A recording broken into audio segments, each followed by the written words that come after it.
جب تک انسان کا بھروسہ عام انسانوں سے وابستہ رہتا ہے، دنیا داروں سے وابستہ رہتا ہے، پیسوں سے وابستہ رہتا ہے،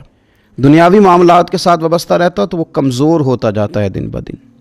اور رسول پاک صلی اللہ علیہ وسلم داعیہ الی اللہ ہیں، تو حضور نے ہمیں یہ سوچے دی ہیں کہ تم نا اپنے آپ کو اللہ رسول سے وابستہ کرو، پھر یہ جو کمزوری ہے نا، کمزوری یہ تمہارے دل سے نکل جائے گی۔ ہم دیکھتے ہیں کہ آج بہت سارے لوگ ایسے ہیں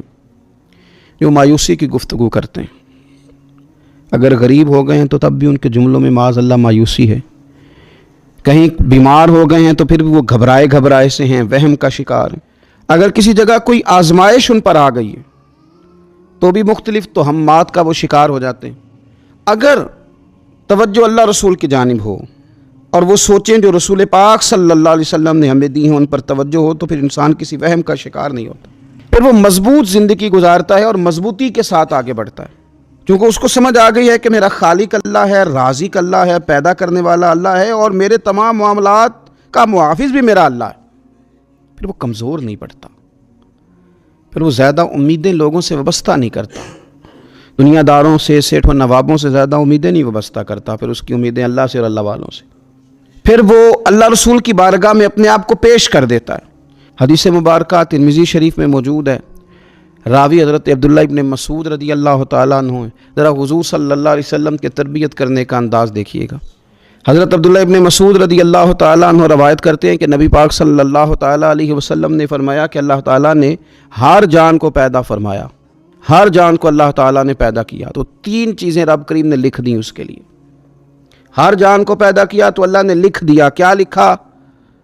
اس کا رزق کتنا ہے یہ بھی رب نے لکھ دیا،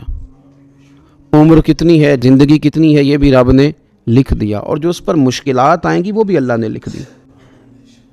اس کی حکمت کے تقاضوں کے تحت جو مشکلات آئیں گی انسان کی گناہوں کی معافی کا سبب بنے گی، نیک ہے تو درجات کی بلندی کا سبب بنے گی، تو جو مشکلات اس کی طرف آئیں گی، جو مصیبتیں، بیماریاں، تنگیاں، وہ سب اللہ تبارک و تعالیٰ کی حکمت کے تقاضوں کے تحت آئیں گی۔ اب انسان یہاں گھبرایا رہے، مایوس ہو جائے۔ ایک بات اب ذرا یہاں صوفیاء کہتے ہیں، وہ بھی سمجھنے والی ہے، وہ کہتے ہیں کہ اصل بات یہ ہے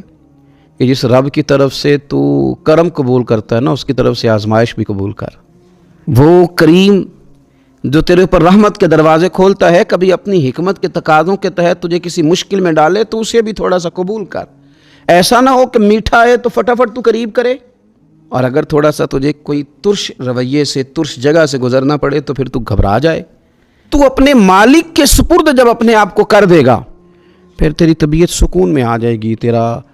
قلب ٹھنڈک میں آ جائے گا۔